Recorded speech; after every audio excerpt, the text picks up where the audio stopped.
2026年3月15日四旬期第四主日，福音瞎子去了，洗了，回來就看見了。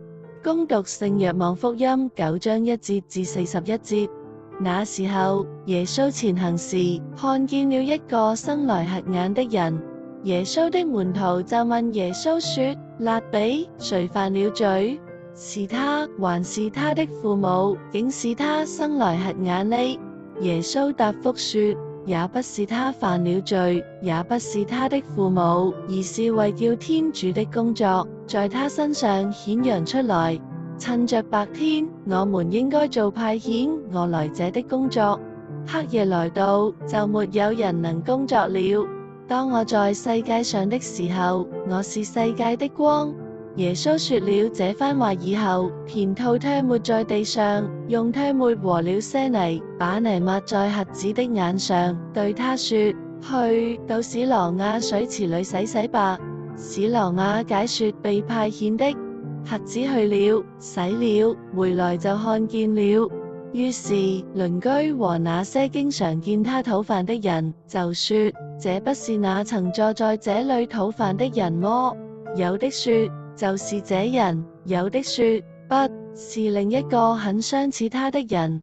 那人卻說就是我。他們問他說：你的眼睛究竟是怎樣開了的呢？他答覆說：名叫耶穌的那個人和了些泥抹在我的眼上，給我說：你往史羅亞去洗洗吧。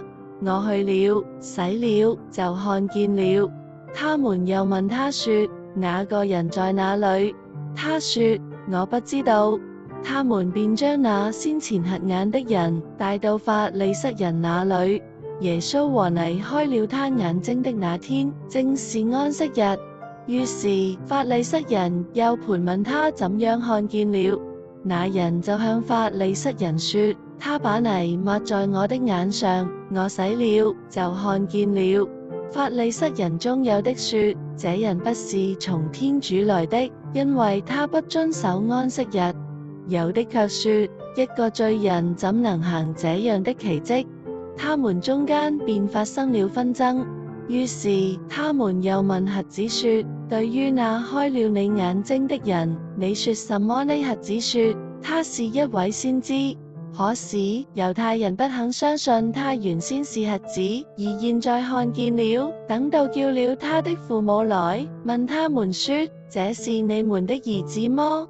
你們說他生來就瞎眼麼？怎麼他現在竟然看見了呢？他的父母答覆說：我們知道這是我們的兒子，他生來就瞎眼，現在他究竟怎麼看見了，我們卻不知道。或者誰開了他的眼睛，我們也不知道。你們問他吧，他已經成年，會說自己的事了。他的父母因為害怕猶太人，才這樣說，因為猶太人早已議決，誰若承認耶穌是默西亞，就必被逐出會堂。為此，他的父母說，他已經成年，你們問他吧。於是法利塞人再把那先前瞎眼的人叫過來，向他說：歸光榮於天主吧，我們知道這人是個罪人。那人回答說：他是不是罪人，我不知道。有一件事我知道，我曾經是個瞎子，現在我卻看見了。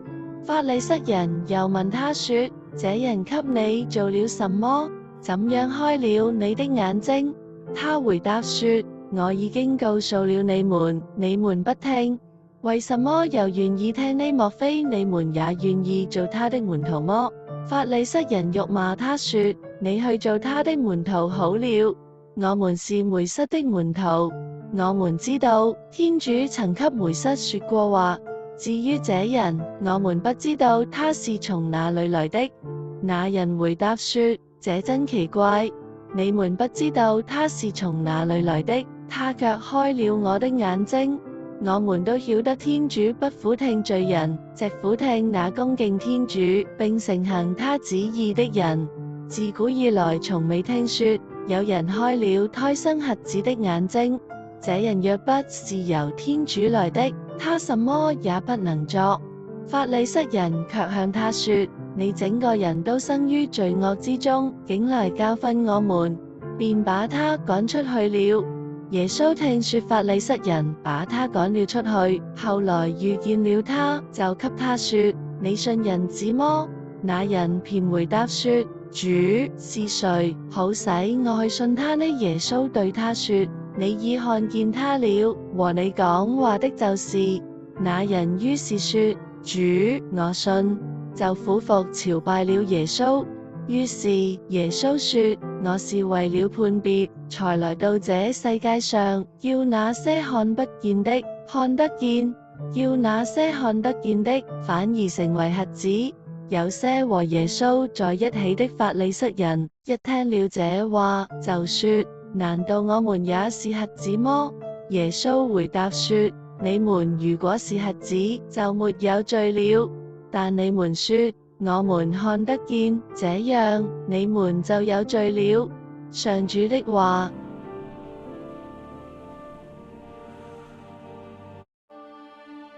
耶穌說：我是為了判別，才來到這世界上，叫那些看不見的看得見，叫那些看得見的反而成為瞎子。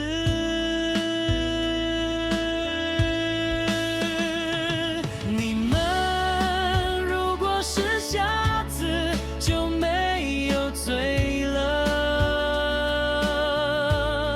但你們說我們看得見，這樣你們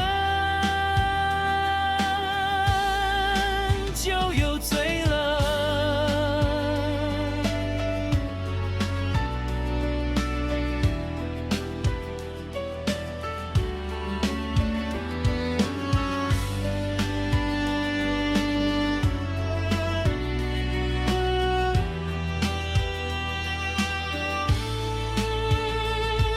你們如果是瞎子，就沒有罪了。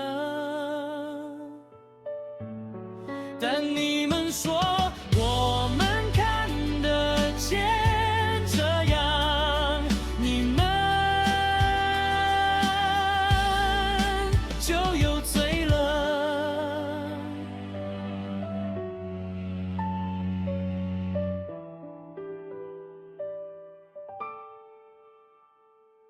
承認自己瞎，願意聽耶穌的人，眼睛和心都會被他打開。自以為看得見，卻拒絕耶穌的人，才是真正的瞎子。上主求你保護向你祈求的人，堅強軟弱的人，並以生命之光，光照那些走在黑暗中和死影下的人。你既仁慈地拯救他們脫免一切邪惡，求你也幫助他們邁向智的境界。因主耶穌基督之名，求你俯聽我們的祈禱。亞孟。